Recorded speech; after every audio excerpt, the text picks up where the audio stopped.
Okay, we've all been there, right? You wake up, grab your phone, and tell yourself you're just going to check it for a single second. And suddenly, boom, 20 minutes of doom scrolling have just vanished into thin air. You genuinely meant to get out of bed and exercise, but your brain's attentional system completely hijacked you. Or how about this scenario? Your boss gives you one tiny piece of constructive criticism. And even though you got literally 10 glowing compliments from your coworkers that exact same morning, that single negative comment totally derails an otherwise perfect day. You're just laying in bed, replaying the conversation in your head all night long. And if we look on an even deeper level, why on earth do we stay in jobs or routines or relationships that we know for a fact we've outgrown?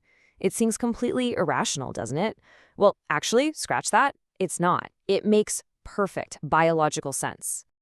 Welcome to This Explainer. Today, we're going to unpack the hidden psychological principles that quietly shape almost every single decision, habit, and emotion you experience. Because you see, you aren't just making choices in a vacuum. Everything you do is being governed by this ancient evolutionary operating system running quietly in the background. Okay, let's dive into this foundational concept. Psychologist Daniel Kahneman uses this brilliant two-system model to describe how our minds work. System 1 is our intuitive system. It's super fast, unconscious, and totally automatic. Think of it as the autopilot running the vast majority of your daily life, and it consumes a massive amount of mental real estate. Now, System 2, that's your rational, deliberate, slow thinking. We really like to think System 2 is the one in charge. But in reality, System 1 processes the data and casts the deciding vote before our rational mind even boots up. And here is where the glitch actually happens. Our brain's ancient goal, the one programmed out on the savannah, was to prioritize immediate survival.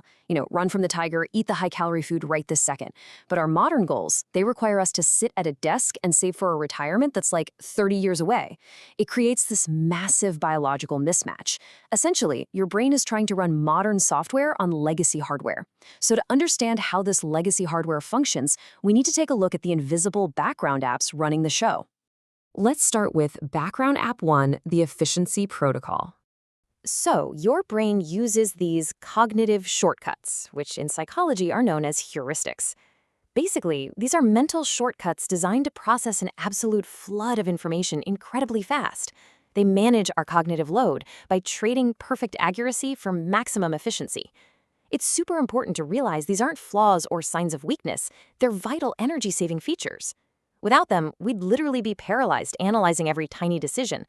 But, occasionally, they cause some pretty serious behavioral glitches. And these shortcuts show up as powerful biases in our daily lives. Take the momentum rule. Your brain just treats whatever you're currently doing as the default setting, because changing direction requires energy. That is exactly why you get stuck endlessly scrolling. It's just easier to stay in motion than to stop. Then there's the validation shortcut.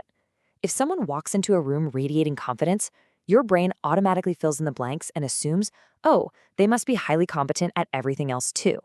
It's mental efficiency gone wrong. And finally, the availability bias. We give way more weight to things that are easily recalled, like a terrifying plane crash we saw in the news, which makes us fear that a lot more than a statistically far more likely event like a heart attack. Efficiency is a huge driver, but there's a much more intense program running right underneath it. Which brings us to background app 2, the security system. You've got to remember, your brain's primary job is keeping you alive, not keeping you happy. And this brings us to threat prioritization, or what's commonly known as the negativity bias. Positive events, those are just processed as background noise. Missing a compliment isn't going to kill you. But negative events are processed as absolutely critical threat data. Your biology is quite literally still scanning for saber-toothed tigers, except now you're in a modern world full of performance reviews, awkward social interactions, and weird comments on social media. That is exactly why one minor piece of criticism at work leads to relentless overthinking and replays in your head for days. Your brain is just playing it better safe than sorry. And because our brains are so hyper-focused on looking for threats, we develop what's called the control illusion. Humans absolutely crave control, even over situations that are totally, completely unpredictable. We look for patterns in random chaos. We expect life to balance out. It's why we wear a lucky shirt for a sports game or knock on wood. This desperate craving for certainty over ambiguity even drives things like impulsive buying. We constantly purchase new solutions just to feel like we have a grip on our lives.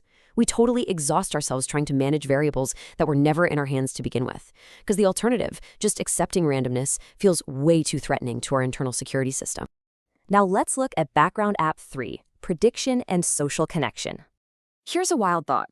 Your brain doesn't just passively receive information, it actively predicts it. According to predictive coding in Bayesian brain theory, the brain is constantly attempting to model the probability of future states to minimize uncertainty. It acts like this giant meaning-making machine. It generates predictions, and if the incoming sensory signal doesn't match the prediction, boom, it generates a prediction error to update your internal beliefs. Your brain hates randomness and ambiguity. It desperately wants to know exactly what is going to happen next. And a huge part of what it's constantly predicting is social dynamics. We have a deeply ingrained social brain. From an evolutionary standpoint, isolation literally meant death. So our brains prioritize belonging way over independence. We use mirror neurons to imitate and empathize with the people around us. In fact, research shows that social rejection activates the exact same pain centers in the brain as a physical injury. We've got complex neural networks, like the TPJ and DMPFC, constantly running these theory of mind algorithms just to figure out what other people are thinking. This is why you get the spotlight effect, that intense feeling that everyone is constantly judging you. And it's why groupthink and peer pressure are so unbelievably powerful. Because these social and survival instincts are wired so deeply into us, we often rely on emotional math. Your emotional memory processes information way faster than your logical mind can fact-check it. A tiny social rejection feels like an absolute catastrophe. By the time your rational system 2 thinking catches up, your feelings have already cast the deciding vote. You can logically know a situation is totally fine, but still feel incredibly terrible about it emotionally. So if we're running on this automated, heavily biased, emotionally driven legacy software, are we just trapped? Definitely not. It's time to switch gears and talk about how we gain admin access to our own minds. Let's step into developer mode, taking back control. The very first step to overriding the system is understanding why we fail when we try to change our habits. Take procrastination, for example. This happens because of the reward distance rule, which is tied directly to your dopamine system and dopamine prediction error. Basically, the further away a reward feels in time, the less dopamine your brain releases to motivate you. The couch is immediate. It's real. The health benefits of exercising for a whole year, that feels abstract and super distant. You're not lazy. You're just navigating a biological conflict between immediate survival satisfaction and long-term gain. To actually beat that, you have to work with your automation, not against it. And you do this through the habit loop. First, you identify the cue, that environmental trigger that kicks off the automatic behavior. Second, you adjust the routine, the behavior itself. And third, you make sure there is an immediate reward to provide real neural reinforcement. If you want to change, you can't just rely on these intense, exhausting bursts of willpower. You've got to program your system with small, consistent behavioral shifts that utilize this exact loop. Now, what's really interesting about this slide is one of our most expensive psychological glitches, the sunk cost fallacy, or the effort obligation rule. And yes, that is a cat quietly judging us for falling into this trap over and over. We stay in toxic jobs, we finish reading books we absolutely hate, or we cling to failing projects just because we've already invested time or money into them. Our brain essentially treats past effort like a binding contract for our future. But to break free from that, you really need to internalize this realization. Past effort is information about what you've learned, not a chain that binds you to keep going. Think about it. Those 2 years you spent on a path that isn't working, they're gone. Staying purely to justify past effort only makes the loss even bigger. Letting go isn't a waste of time. It's simply utilizing the information you've gathered to make a much better choice today. The final boss in developer mode is overcoming your own ego. Identity protection is a fiercely powerful force. When your actions contradict your self-image, you experience cognitive dissonance and your brain immediately launches into damage control. It will rewrite the story, shift the blame, and justify massive mistakes just to protect your core identity. True cognitive flexibility comes from having the courage to notice when your brain is doing those mental gymnastics and actively choosing honesty over comfort.